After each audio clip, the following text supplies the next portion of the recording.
Iran's missile and drone campaign exposed major vulnerabilities in America's Middle East war machine and inflicted irreversible damage, according to some reports. A retired U.S. four-star general has warned that America may have permanently lost access to 15 Gulf bases, though this remains an assessment. Trump now faces a difficult Gulf choice: spend heavily to rebuild exposed bases within Iranian missile range, or pull forces back and accept slower responses across the region.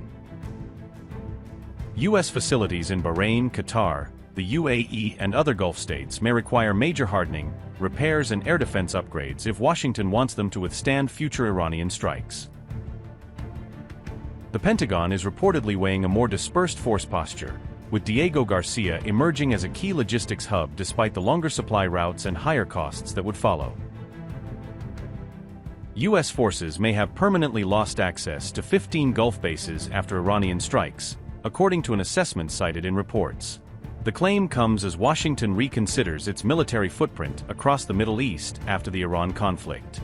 Iranian missiles and drones reportedly turned U.S. rear area bases into contested battlefields, exposing their vulnerability to long-range attacks. The strikes reportedly damaged hangars, barracks, radar systems, fuel sites and communications nodes at American facilities across the region. U.S. forces can still strike Iran, but disrupted access and logistics are placing new pressure on the pace of military operations. Washington now faces a choice between rebuilding vulnerable Gulf bases or redesigning its broader military posture in the region. The Pentagon is reportedly examining a smaller and more dispersed force structure to reduce the risk from Iranian missile and drone attacks. Potential alternatives include Western Saudi Arabia, Jordan, Israel and Southern Europe, where some U.S. forces could be moved farther from Iran. Moving forces westward could place key American assets beyond the reach of many Iranian missile systems. But a wider and more dispersed base network could also raise logistics, maintenance and force protection costs for the U.S. military. Kuwait and other exposed Gulf sites could see their U.S. role reduced after the war, according to analysts assessing the regional shift. Bahrain may retain critical U.S. naval functions, while other military capabilities could be moved to alternative bases elsewhere. Diego Garcia has emerged as an important backup hub for U.S. regional resupply operations after disruptions at Gulf facilities. However, longer supply routes could triple some transit times and put greater strain on American military logistics. Greater distances would also increase the need for tankers, naval escorts and preposition supplies to sustain U.S. forces in the region. Trump threw U.S. troops and citizens under the bus after Iran attacks. As the fallout continues to hit American families, Trump went after Iran. Now 1,300 U.S. Navy family members are forced out of Bahrain, with no clear return in sight. Iran's missiles sent U.S. families running. 6 months later, they still can't go home as uncertainty continues to grow. Iran scared America out of Bahrain, but who will bring these Navy families home after months of displacement and mounting costs? To deflect Iran pressure, Trump and Hegseth made U.S. families pay the price in Bahrain, leaving them stranded far from home. American troops and nationals in the Gulf continue to pay a heavy price for Trump's war with Iran, months after the conflict began. Nearly 1,300 Navy family members were evacuated from Bahrain as the Iran war erupted, leaving families suddenly displaced. 6 months later, U.S. Navy families still cannot return to Bahrain for the foreseeable future, prolonging their uncertain displacement. U.S. military officials claim they are offering support to families displaced by the war, but challenges remain across the community. But some evacuees allege they have spent tens of thousands of dollars covering basic living costs while away from Bahrain. Others are reportedly living in temporary housing while their cars and furniture remain behind in Bahrain, according to reports.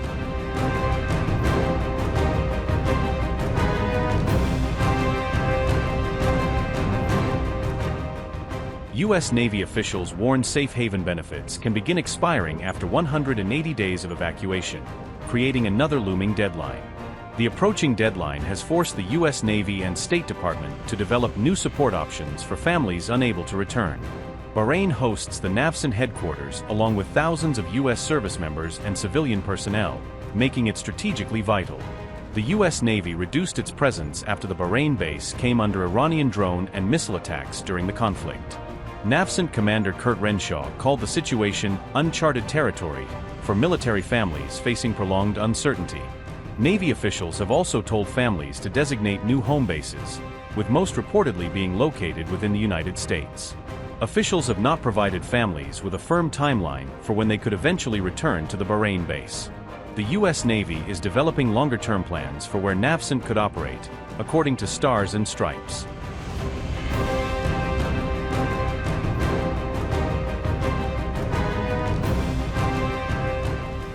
Taking lessons from Russia's anti-drone playbook, the UAE has adopted new methods of defense to protect critical infrastructure. The United Arab Emirates is securing crucial infrastructure with metal cope cages, creating an additional layer of physical protection. The low-tech, large steel mesh structures are reportedly designed to defend against Iranian Shahid drone strikes targeting key facilities. A viral and unverified video on X showed large metal structures surrounding fuel storage tanks in the UAE, raising questions over the new defenses. This reportedly signals the completion of steel and mesh structures that the UAE has been installing since May 2026. The cope cages are already reportedly in place around key oil and gas storage tanks in Abu Dhabi, protecting vulnerable infrastructure. Dubai International Airport, which was previously attacked by Iran during the war, has also reportedly been surrounded by similar protective structures. Fujairah Port and the Habshan natural gas site have also reportedly been secured with these metal cages, according to reports. The exact number of protected locations remains unclear, while Fujairah alone hosts around 100 million barrels of oil storage capacity.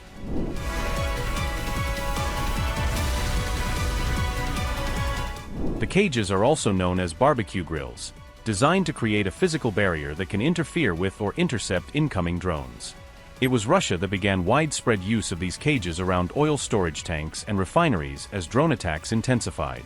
Russia installed large steel mesh structures to help protect critical sites from Ukraine's long-range drone strikes during the war. Nets and cages are reportedly now lining key Russian sites across hundreds of kilometers along the war's front line. This comes as Ukraine continues to target crucial Russian energy infrastructure with long-range drone attacks, keeping the threat alive.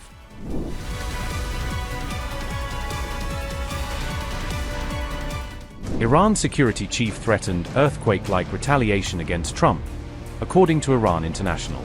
Mohsen Rizoi warned that Iran would strike back if Trump took further military or economic action against Tehran.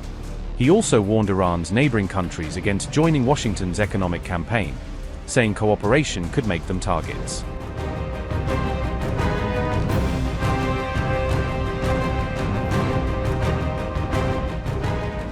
Not just the Gulf. Mojtaba is reportedly eyeing U.S. military bases in Europe as potential targets in a wider Iranian strategy.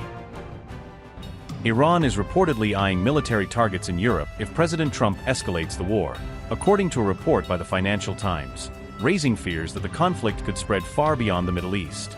U.S. assets in Bulgaria and Cyprus are reportedly being considered as potential targets by Iran, according to the report, putting American military infrastructure in Europe under renewed scrutiny. U.S. refueling aircraft have reportedly used Bulgaria's Besmer Air Base, making the facility a potential target if Tehran decides to widen its response against American forces. Cyprus has also drawn attention after a British military base on the island was hit by a drone in March, adding to concerns over the vulnerability of Western military facilities in the region.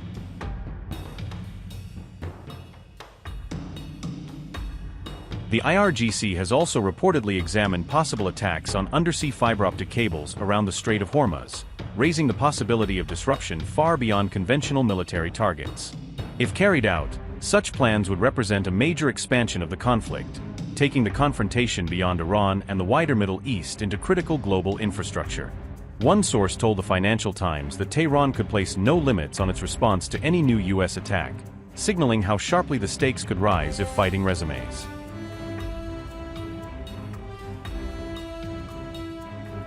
Iran's attack on a U.S. base in Jordan in July was described as its most accurate strike so far, demonstrating Tehran's growing ability to threaten American positions farther from its borders. The strike killed 3 U.S. service members and highlighted the potential reach of Iranian missiles against targets located well beyond Iran's immediate neighborhood. Some Iranian medium-range missiles could potentially reach parts of southern and southeastern Europe, according to analysts, widening concerns over the geographic reach of Tehran's arsenal. But major questions remain over the accuracy, reliability, and overall size of Iran's longer-range missile stockpile, leaving the true scale of the threat uncertain.